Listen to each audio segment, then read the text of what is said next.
हाँ, तो अब हम लोग प्रथम कोटि की रासायनिक अभिक्रिया के बारे में बात करेंगे। तो जब हम लोग प्रथम कोटि की रासायनिक अभिक्रिया की बात कर रहे हैं तो इसमें भी हमें वही करना है जो अलग अलग जो हम लोगों ने शून्य कोटि की रासायनिक अभिक्रिया में किया था। तो चलिए देख लेते हैं इसमें क्या क्या और कैसे कैसे निकालेंगे हम लोग।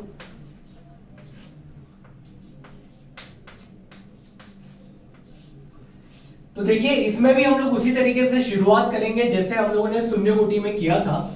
और जो हमारी केमिकल रिएक्शन है उसमें कोई कोई जो हमारा अभिकारक ए है वो उत्पाद बी के अंदर में परिवर्तित हो जा रहा है। ठीक है, अब इस समय पर क्या है कि जो हमारे पास में जब हम लोग शुरुआती स्थिति में बात करते हैं तो ए के जो हमारे पास में मोल नंबर है वो कितना है हमारे पास में ए, और इसी समय पे जो हमारे पास में बी का मोल नंबर है वो क्या हो जाएगा हमारे पास में 0 हो जाएगा, क्योंकि अभी तक किसी तरीके से उत्पाद का बनना नहीं हो पाया है। वहीं पर यदि हम लोग बात करें किसी समय t पर क्या होगा, जो हमारी रासायनिक अभिक्रिया है वो आगे बढ़ेगी, और जब रासायनिक अभिक्रिया आगे बढ़ेगी तो a जो है a का कुछ मात्रा जो है वो परिवर्तित हो जाएगी किसके अंदर में, वो परिवर्तित हो जाएगी उत्पाद के अंदर में। तो मान लीजिए जो x मात्रा है उससे a में परिवर्तन आ रहा है। तो जैसे आप देख रहे हैं कि दोनों का यहाँ पर जो स्टोइकोमेट्रिक गुणनांक है उत्पाद और अभिकारक का वो हमारे पास में एक एक है। तो जितना यहाँ पर अभिकारक समाप्त होगा उतना ही वहां पर क्या होगा, हमें उत्पाद मिलेगा। ठीक है, अब यदि आपको अलग अलग चीजें निकालनी है जैसे कि समय जिस पर एक निर्धारित सांद्रता जो है वो पहुंच जाए, या एक निर्धारित सांद्रता तक पहुंचने में कितना समय लगेगा, या फिर हम लोग कहें कि वेग स्थिरांक। ठीक है, इन सारी चीजों का गणना करने के लिए हम लोगों को एक डेरिवेशन करना होता है जिसमें हम लोग शुरुआत करते हैं कहां से, शुरुआत करते हैं हम लोग अवकलन समीकरण के साथ में। तो जो हमारा अवकलन समीकरण है वो क्या है, अवकलन समीकरण है किसी रासायनिक क्रिया का किसी अभिकारक के संबंध में, वो क्या हो जाएगा हमारे पास में -dA/dt। ठीक है, और ये किसके बराबर हो जाएगा, ये बराबर हो जाएगा k इंटू ए की पावर कितना हो जाएगा हमारे पास में 1 हो जाएगा। तो ये जो हमारे पास में अवकलन समीकरण है ये बहुत ही महत्वपूर्ण है, और जो हमें यह भी बताता है कि किसी प्रथम कोटि की रासायनिक अभिक्रिया की दर जो है वह रासायनिक प्रजातियों की सांद्रता की एकाकी घात के बराबर होती है। ठीक है, अब इसमें हम यदि बात करें क्या क्या चीजें हैं हमारे पास में, तो इसमें जो डेल्टा ए है डी ए है हमारे पास में, ये क्या बता रहा है, ये हमें ए की सांद्रता में परिवर्तन बता रहा है। और जो परिवर्तन है उसे हम लोग कैसे निकालते हैं, परिवर्तन में जो परिवर्तन है उसे हम लोग निकालते हैं अंतिम सांद्रता माइनस आरंभिक सांद्रता। तो मान लीजिए कि जो इसकी किसी समय t पर सांद्रता है वो कितनी हो गई हमारे पास में Ct, और आरंभिक सांद्रता जो है वो हमारे पास में कितनी है, C0 है। ठीक है, तो ऐसे में ये जो हमारा समीकरण है वो क्या हो जाएगा, यदि हम लोग परिवर्तन निकाल रहे हैं सांद्रता में परिवर्तन, तो वो क्या होगा हमारे पास में होगा Ct माइनस C0। ठीक है, और इसके अपॉन में क्या होगा dt हमारे पास में, और ये किसके बराबर होने वाला है, ये बराबर होने वाला है हमारे पास में k गुणित a के बराबर। ठीक है, तो अब यहां पर a जो है a भी सांद्रता को बता रहा है, और ये a क्या बता रहा है, a की सांद्रता किसी समय t पर। तो a की सांद्रता किसी समय t पर जो है वो हमारे पास में क्या है, a-x है। तो हम एक काम करते हैं, इसे जो है a-x के संदर्भ में ही लिख देते हैं। इसी प्रकार यहाँ पर जो Ct है इसको भी हम लोग उसी तरीके से लिखते हैं। तो Ct भी हमारा क्या हो जाएगा a-x, और जो C0 है वो भी क्या है हमारे पास में a है, तो इसे भी हम लोग यहाँ पर a इस प्रकार से लिख देंगे। तो आप देख रहे हैं यहाँ पे ऋणात्मक धनात्मक a जो है वो एक दूसरे को रद्द कर देंगे। तो ऐसे में जो हमें नया समीकरण मिलेगा वो क्या होगा, वो हमारे पास में होगा, अब यहाँ पर देखिए आप -x बचा हुआ है, यहाँ पे ऋणात्मक x है और इस ऋण का अंदर में गुणा होगा तो हमें मिल जाएगा dx। ठीक है, अपॉन में इसके क्या मिलना है हमें dt, और ये किसके बराबर हो जाएगा, ये बराबर हो जाएगा k into a minus x। ठीक है, तो अब लोग एक काम करते हैं कि कंसंट्रेशन वाला जो सांद्रता वाले जो पद है उनको एक तरफ में ले आए। तो ऐसे में ये इक्वेशन हमारी रीअरेंज करने पे क्या मिलेगी, ये हम यदि इसको प्रतिस्थापित करेंगे तो हमें मिलेगा dx upon a minus x, ठीक है, और ये किसके बराबर हो जाएगा, k dt के बराबर। अब यदि आपको अलग अलग प्रजातियां निकालनी है तो आपको क्या करना होगा, इसका समाकलन करना होगा। और जब आप इस समीकरण का समाकलन करते हैं तब आपको क्या मिलेगा, मान लीजिए कि हमने इसका समाकलन जब हम लोग कर रहे हैं तो जो हमारे पास में x है, जो हमारे पास में सांद्रता है, सांद्रता की सीमा क्या है हमारे पास में 0 से लेके x तक, और समय की सीमा क्या है हमारे पास में 0 से लेके t तक, ठीक है। तो ऐसे में जो हमें मिलता है, यदि हम लोग समाकलन कर रहे हैं dx upon a minus x का, तो हमें क्या मिलेगा, हमें मिलेगा minus ln a minus x, ठीक है। और इसकी जो हमारे पास में सीमा होगी वो कहां से कहां तक होगी, वो होगी हमारे पास में 0 से लेके x तक, और ये किसके बराबर होगा, k, और जो t है, t का जो समाकलन है वो कितना होगा हमारे पास में, t का समाकलन होगा हमारे पास में 0, मतलब t के समाकलन की जो हमारे पास में सीमा है वो 0 से लेके कहां तक होगी, t तक होगी। तो जब आप इसे समाकलित करते हैं तो आपको क्या मिलता है, आपको मिलता है यहां पर, आपको मिलता है minus ln a minus x, ठीक है। और एक बार a के संदर्भ में करेंगे, एक बार x के संदर्भ में करेंगे, तो क्या हो जाएगा हमारे पास में ln a, ठीक है। और ये किसके बराबर होगा, ये बराबर हो जाएगा हमारे पास में k इंटू टी, ठीक है। अब इस समीकरण को आप देखिए, इस समीकरण को यदि आप फिर से प्रतिस्थापित करेंगे तो आपको क्या मिलेगा, आपको मिलेगा भाई जो ये हमारे पास में समीकरण है, इससे आपको मिलने वाला है ln a upon a minus x, ठीक है। ये किसके बराबर हो जाएगा, ये बराबर हो जाएगा आपके पास में kt के। अब ये बहुत ही महत्वपूर्ण हो गया हमारे पास में, इसलिए हम लोग इसे कह दे रहे हैं कि ये हमारा जो है समीकरण 1 है। अब ये समीकरण 1 जो है काफी महत्वपूर्ण है, ये हमें काफी सारी चीजों को निकालने की अनुमति देता है। जैसे मान लीजिए यहां से आपको समय निकालना है, समय यदि मैं कहूं कि आपको किसी रासायनिक अभिक्रिया का जीवन काल निकालना है, तो रासायनिक अभिक्रिया का जीवन काल जो है वो आप यहां से निकाल सकते हैं। जीवन काल को हम लोग LT मतलब लाइफ टाइम से बताते हैं यहाँ पर, और जीवन काल आपके पास में क्या हो जाएगा, TLT, जो किसके बराबर होगा, जो बराबर होगा आपके पास में 1/k ln a upon a minus x, ठीक है। अब यदि यहीं पर हम लोग बेस 10 से इसे बदल देते हैं तो हमें क्या मिलने वाला है, हमें मिलेगा TLT, जो कि किसके बराबर हो जाएगा 2.30t/k, और log किसका होगा, यहां पर log हो जाएगा a upon a minus x. तो भाई ये जो समीकरण 2 है हमारे पास में, ये बहुत बहुत बहुत महत्वपूर्ण समीकरण है। जब हम लोग प्रथम कोटि की रासायनिक अभिक्रिया की बात करते हैं तो प्रथम कोटि की रासायनिक अभिक्रिया के लिए समीकरण जो 2 है ये बहुत ज्यादा महत्वपूर्ण हो जाता है, क्योंकि ये हमें इजाजत देता है कि कैसे हम लोग के जो कि हमारा क्या है यहाँ पर वेग स्थिरांक है, वेग स्थिरांक को निकालें, या फिर हम लोग किसी रासायनिक अभिक्रिया का जीवन काल निकालें, या फिर हम लोग ये निकालें कि किसी दिए हुए समय पर हमारे पास में अभिकारक की कितनी मात्रा है, अभिकारक की कितनी सांद्रता है दिए हुए समय पे, उसको निकालने के लिए भी हम लोग ये मूलतः समीकरण 3 का उपयोग करते हैं, और ये हमारे पास में एक बहुत ही महत्वपूर्ण सूत्र है। अब इसकी के साथ साथ में आप क्या कर सकते हैं, किसी रासायनिक अभिक्रिया का अर्धकाल भी निकाल सकते हैं, और रासायनिक अभिक्रिया का अर्धकाल जो होगा उसे हम लोग T1/2 से निरूपित करेंगे। अब T1/2 से आप निरूपित करेंगे, और यहां पर एक बात समझने वाली ये है कि जो अर्धकाल है उसका मतलब क्या है। अर्धकाल का मतलब ये है किसी रासायनिक अभिक्रिया को 50% समाप्त होने में लगने वाला समय। तो जब हम लोग रासायनिक अभिक्रिया में 50% तक लगने वाले समय की बात कर रहे हैं, तो वहां पर ये जो हमारे पास में x है ये भी कितना हो जाएगा हमारे पास में a का आधा हो जाएगा, ठीक है। तो जब हमने इस समीकरण में रखेंगे तो ये जो हमारे पास में पद है a माइनस एक्स, ये क्या हो जाएगा हमारे पास में a/2। तो जो पूरा समीकरण है वो कुछ इस तरीके से दिखेगा, हमारे पास में होगा 2.303 अपॉन में k इंटू लॉग, ठीक है। यहां पर क्या आ जाएगा हमारे पास a अपॉन a/2, ठीक है। तो a कैंसल, तो this will come out to be कितना हमारे पास में 2।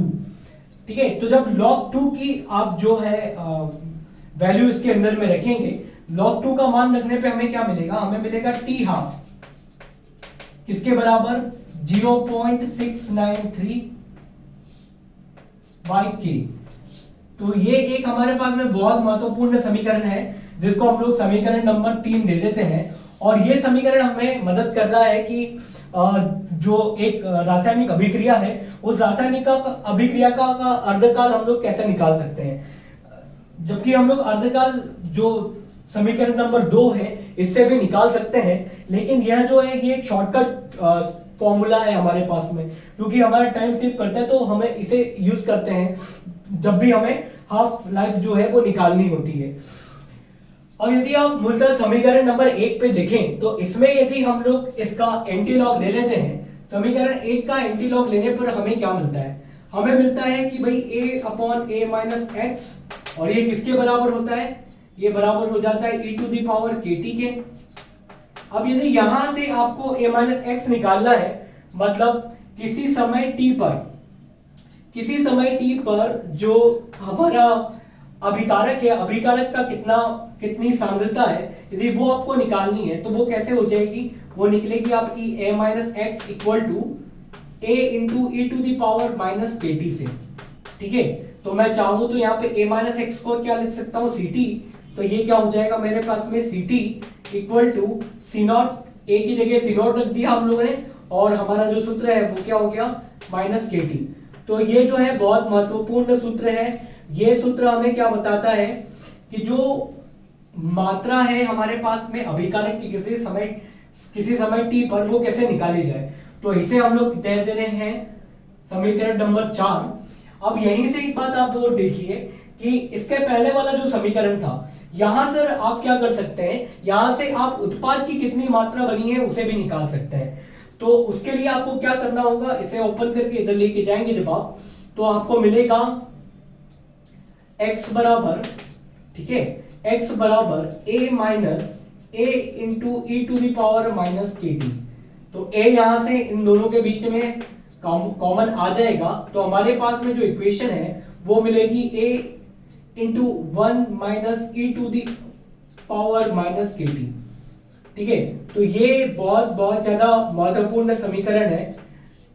ये बहुत महत्वपूर्ण समीकरण है जब हम लोग उत्पाद की मात्रा को निकालने की बात करते हैं। जो हमारे पास में अभिकारक है, अभिकारक की मात्रा हम लोग यहां से भी निकाल सकते हैं और इस सूत्र से भी निकाल सकते हैं, लेकिन उत्पाद की मात्रा को निकालने का हमारे पास में एक ही सूत्र है जो कि क्या हो जाएगा, समीकरण नंबर 5। अब यहां पर एक बात और समझिए कि जो हमारे पास में अवकलन समीकरण था, अवकलन समीकरण क्या था, minus dx by dt equal to k into a to the power 1। तो मैं यहाँ पर जो माइनस dx बाई dt है ये मूलतः क्या बता रहा है, वेग बता रहा है रासायनिक अभिक्रिया का। और जब मैं से इसके इस तरीके से लिखता हूं कि रासायनिक अभिक्रिया का वेग that is dx minus dt वो किसके बराबर है, k into concentration of a। ठीक है, और जिसकी घात कितनी है हमारे पास में 1 है। तो अब यहां पर मैं क्या कर सकता हूं, ये जो a है मेरा, ये a क्या बता रहा है कि किसी समय t पर जो हमारा अभिकारक है उसकी कितनी मात्रा है, और किसी समय t पर अभिकारक की मात्रा हम लोग के पास में समीकरण नंबर 4 है जिससे हमें मिलती है। तो ऐसे में ये जो हमारा सूत्र है क्या हो जाएगा, ये हो जाएगा R इक्वल टू के ct, यहाँ पर a की जगह हम लोग रख देंगे ct। तो ct जो है, ct का मान कितना आ रहा है हमारे पास में, ct का मान आ रहा है c nought into e to the power minus kt। ठीक है, तो ये एक और हमारे पास में महत्वपूर्ण समीकरण हो गया जिसे हम लोग कह दे रहे हैं समीकरण नंबर 6। ठीक है, तो ये जो समीकरण नंबर 6 है ये हमें ये बताता है कि जो वेग की गति है, जो वेग है रासायनिक अभिक्रिया का, वो घातकीय रूप से क्या होता है, परिवर्तित होता है।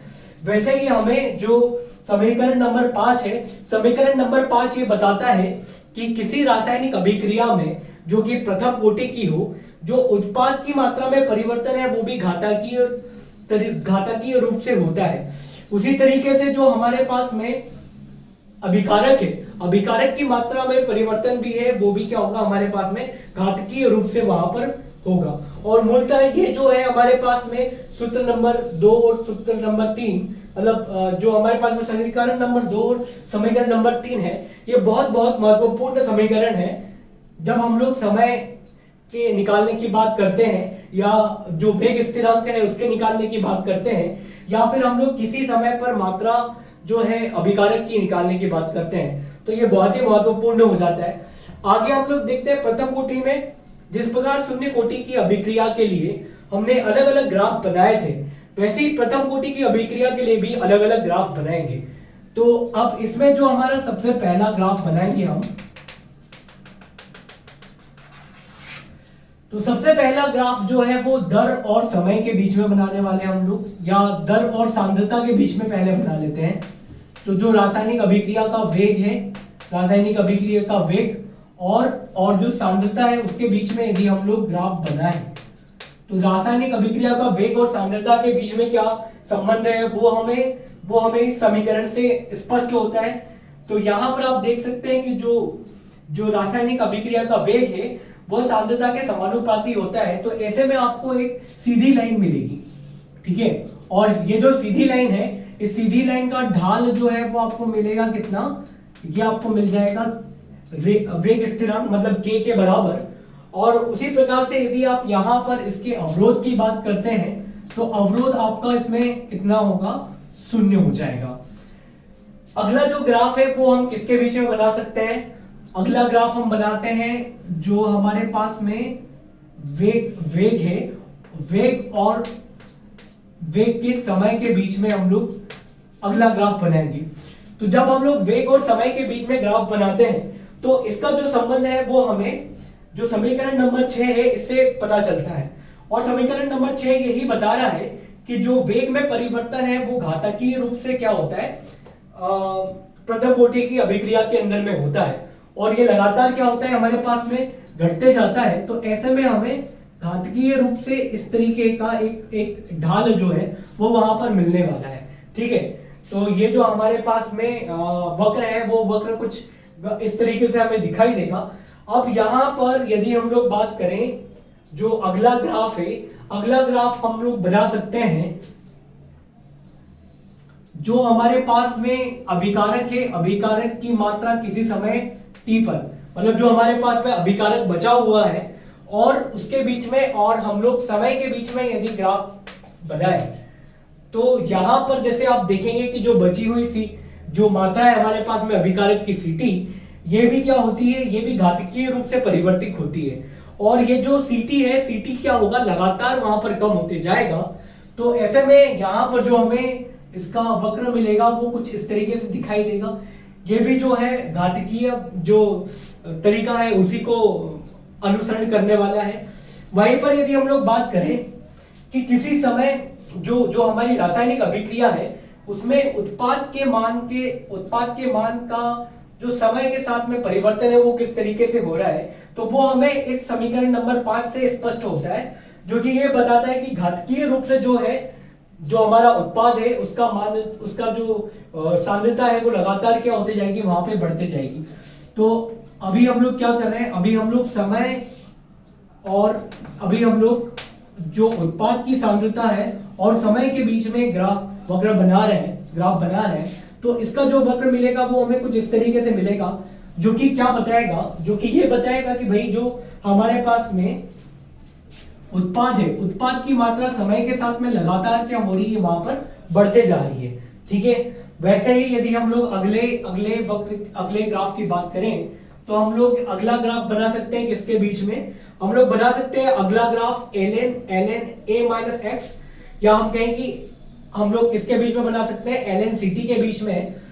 ln ct जो है वो क्या बता रहा है, ln ct बता रहा है कि किसी समय t पर जो a है, a की सांद्रता कितनी है। तो यदि हम लोग ln ct और समय के बीच में ग्राफ बनाएंगे तो हमें ग्राफ मिलेगा जिसका जो स्लोप है वो क्या होगा, नेगेटिव होगा, जो कि हमें यहां से स्पष्ट होता है कि ln यहां पर ct है या ln a - x जो है वो किसके बराबर हो जाएगा, वो बराबर हो जाएगा ln a - kt, ठीक है। तो ऐसे में जो इसका स्लोप है, या मैं कहूं कि इसका जो आपको ढाल मिलने वाला है वो कितना में हो जाएगा आपके पास में, वो हो जाएगा -k, और इसका जो अवरोध है वो कितना हो जाएगा आपके पास में ln C0। यदि आप लॉग के फॉर्म में यहां पर जो है जो हमारे पास में अभिकारक है, अभिकारक की बची हुई मात्रा को ले लेते हैं और समय के साथ में इसे यदि प्लॉट करते हैं तो आपको क्या मिलेगा, यहाँ पर जो ग्राफ है वो पुराने पिछले ग्राफ के जैसे ही होगा, लेकिन परिवर्तन सिर्फ इतना होगा कि यहाँ पर अब जो स्लोप है हमारा वो क्या हो जाएगा, वो हो जाएगा हमारे पास में -k/2.303।